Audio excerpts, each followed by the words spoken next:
remember, we have the Father and His gifts, the giver and the gifts. Many times we misunderstand that if we have the gifts, everything is enough.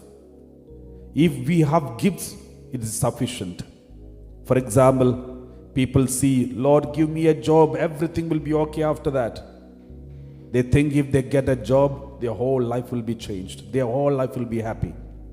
Some people say, give me a good salary, good amount of money, bank account, very good account. So they think once they get a lot of money, everything will be okay. Everything will be fine.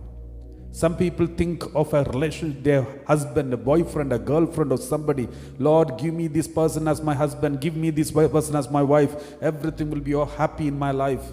They think if they get this gift, their whole life will be happy.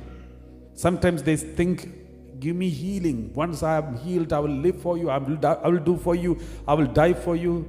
They think once they have a health, strong health and body, everything will be okay for him. My dear brothers and sisters, we have a misunderstanding. If we get the gifts, it is enough for us.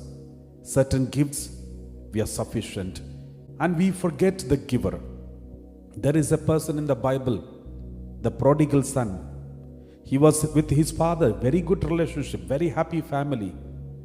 But one day he thought, more than the giver, the gifts are more important. Unless I have the gifts in my hand, I will not be happy.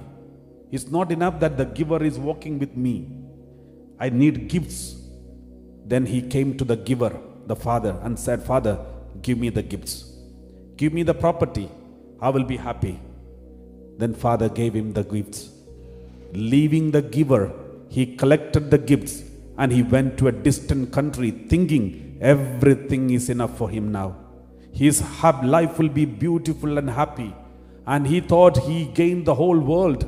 And he thought his aim and his plan, everything is fulfilled. And he continued living with the gifts. And as he was going on living with the gifts given by the giver, slowly, all the gifts he had, one by one, he started losing it. All the gifts the Father had given him, he lost it one by one. At the end, there was nothing remaining with him. And then, even the little gift that was waiting, left over, he was happy with that.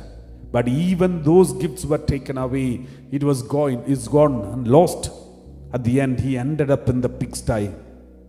Then, when he was in the pigsty, instead of remembering the gifts, for the first time after a long time, he remembered the giver. He remembered a relationship. He remembered like this, in my Father's house. My Father is far better than the gifts he has given to me.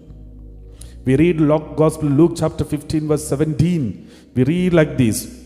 But when he came to himself, he said, how many of my father's hired hands have bread enough and to spare? But here I am dying of hunger. Verse 18.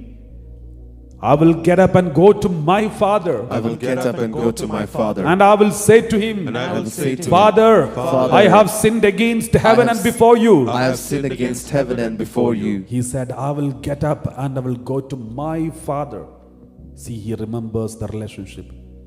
My dear brothers and sisters, it is not enough that we get the gift. We need the giver. It is the relationship with the gift will not help you. But the relationship with the giver is more powerful.